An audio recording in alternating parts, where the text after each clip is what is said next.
Hello friends, कैसे हैं आप सभी। बिहार रिजल्ट टारगेट में आप सभी का बहुत बहुत स्वागत है।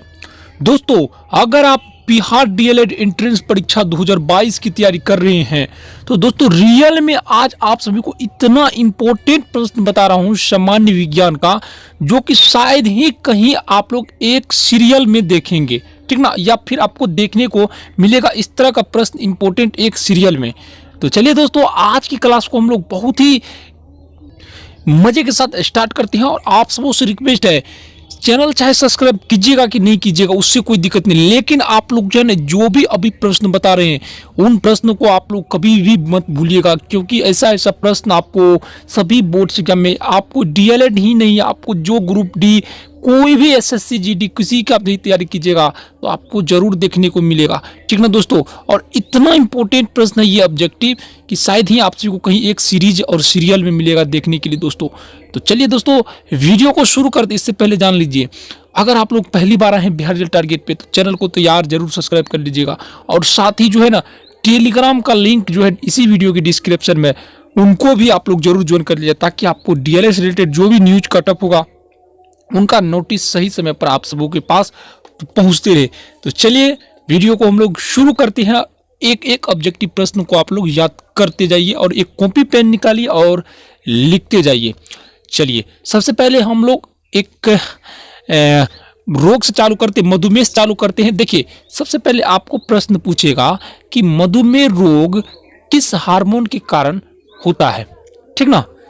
यह आपको इस तरह से पूछ सकता है कि मधुमेह रोग कौन से हार्मोन के कारण होता है, ठीक ना, या मधुमेह रोग का कारण क्या है। इस तरह से आपको ये प्रश्न पूछ सकते हैं। तो आपको हमेशा इंसुलिन ही याद रखना है, ठीक ना। इंसुलिन हार्मोन के कारण क्या होता है, मधुमेह रोग होता है। अब देखिए बीसीजी का टीका बहुत इंपॉर्टेंट, इसी तरह है डीपीटी का टीका, ठीक ना। ये तीनों भी बहुत इंपॉर्टेंट है। ये तीनों हमको लगता है कि आपको ये तीनों सीरियल में ही ना पूछ दे आपके एग्जाम में, ये बहुत इंपॉर्टेंट है। उसी तरह आपको दूसरा प्रश्न पूछेगा कि बीसीजी का टीका कौन सी बीमारी में काम आता है। तो आप लोग को याद रखना है क्षय रोग, यानी टीबी में। टीबी को हम लोग क्षय रोग के नाम से जाने जाते हैं, ठीक है दोस्तों। ये टीबी को हम लोग क्षय रोग के नाम से जाने जाते हैं। देखिए बीसीजी का टीका कौन सी बीमारी में काम आता है, तो आप लोग याद रखिएगा टीबी यानी क्षय रोग में काम आता है, ठीक ना। अब देखिए डीबीटी का टीका, तीसरा प्रश्न है डीबीटी का टीका, डीबीटी के टीका से कौन सी बीमारी का इलाज होता है। डीबीटी के टीका से कौन सी बीमारी का इलाज होता है, तो आप लोग याद रखिए टिटनस एवं काली खांसी और डिप्थीरिया, ठीक है दोस्तों। टिटनस एवं काली खांसी एवं और उसके बाद क्या है, डिप्थीरिया, ठीक ना। ये तीन बीमारी है जिसका जो है इलाज जो है हम लोग डीबीटी के जिसके इलाज के लिए, रोकथाम के लिए हम लोग डीबीटी के टीका का प्रयोग करते हैं। तो ये तीन प्रश्न है, एक डीबीटी का टीका है, एक बीसीजी का टीका है और एक मधुमेह का रोग है। ये तीनों याद कर लीजिएगा। और इसी के रिलेटेड एक और आपको बताते हैं कि एक आज हम जो है ना यूट्यूब की कम्युनिटी में भी दिए थे कि घेंघा रोग किसके कारण पनपता है, ठीक ना दोस्तों। घेंघा रोग जो है किसके कारण पनपता है, तो घेंघा रोग जो है सामान्यतः आयोडीन के कारण ही पनपता है घेंघा रोग, ठीक ना दोस्तों। तो चलिए ये चार प्रश्न आपको याद हो गया होगा, आप लोग लिख लीजिए। और देखिए इसी तरह पांचवा प्रश्न, सामान्य मस्तिष्क का भार कितना होता है, तो याद रखिएगा आपको 1400 ग्राम होता है यहाँ पे। चलिए इसी तरह नेक्स्ट प्रश्न की ओर हम लोग जाते हैं। चलिए नेक्स्ट प्रश्न बहुत इंपॉर्टेंट है, शायद आप लोग जो है इस प्रश्न को जरूर याद कर लीजिएगा, ठीक है दोस्तों। तो देखिए प्रश्न ये है कि राष्ट्रीय टीकाकरण अभियान के तहत कितने टीके लगाने की आवश्यकता है। देखिए राष्ट्रीय टीकाकरण अभियान के तहत एक सामान्य मनुष्य को या व्यक्ति को कितने टीका लगाने की आवश्यकता है, तो आप लोग याद देखिएगा 6 टीका, ठीक ना। 6 टीका लगना राष्ट्रीय टीका अभियान की तरह अनिवार्य है, ठीक ना। आप लोग याद रखिएगा, आपको पूछेगा कि राष्ट्रीय टीका अभियान की तहत आपको कितने टीका लगाने की आवश्यकता है मनुष्य को, तो आप लोग याद रखिए 6 टीका। देखिए विज्ञान की वह शाखा जो जीवों व पर्यावरण के बीच संबंध बताती है उसे कौन से विज्ञान कहते हैं, तो आप लोग याद रखिए पारिस्थितिकी विज्ञान कहते हैं, ठीक ना। ऑप्शन नंबर यहाँ पे आप सबके सामने है। उसी तरह जो नेक्स्ट प्रश्न है भविष्य का ईंधन, तो आप लोग याद रखिएगा भविष्य का ईंधन हाइड्रोजन को माना जाता है, ठीक ना। आप लोग जरूर याद कर लीजिएगा, ये सब बहुत इंपॉर्टेंट प्रश्न है, ठीक ना। ये काफी इंपॉर्टेंट प्रश्न है। दूध के दही के रूप में जमने का कारण है, तो आप लोग याद रखिएगा लैक्टोबैसिलस, ठीक ना। लैक्टोबैसिलस ये बैक्टीरिया है, एक तरह से ये दूध जो दही के रूप में जमने का मुख्य कारण इसी यही है, ठीक ना। अब देखिए एक इम्पोर्टेंट प्रश्न है, वृक्ष के छालों पर उगने वाले कवक को क्या कहते हैं?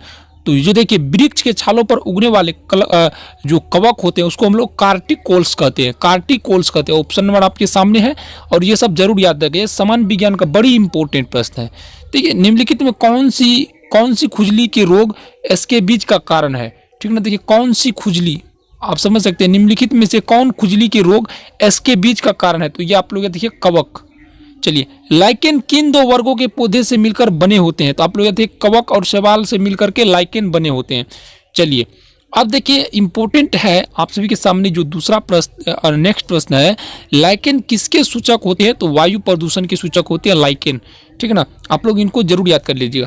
देखिए जल के स्थान पर मूलाभास किसमें पाया जाता है? जल के स्थान पर मूलाभास किसमें पाया जाता है? तो ब्रायोफाइट्स में।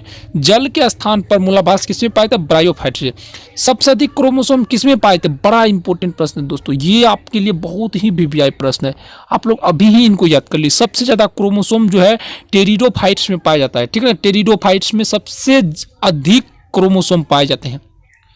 नेक्स्ट प्रश्न की ओर आप लोग के साथ बढ़ते हैं। कह रहा है निम्नलिखित में कौन सा एक जीवित जीवाश्म है? तो साइकस है एक जीवित जीवाश्म है, बड़ी इंपॉर्टेंट है, इसको भी आप लोग याद करें। श्वसन मूल किस पौधे में पाई जाती है?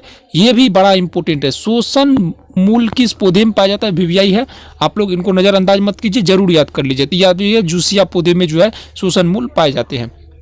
अब देखिए मनुष्य के जीवन काल में कितने दांत 2 बार विकसित होते हैं?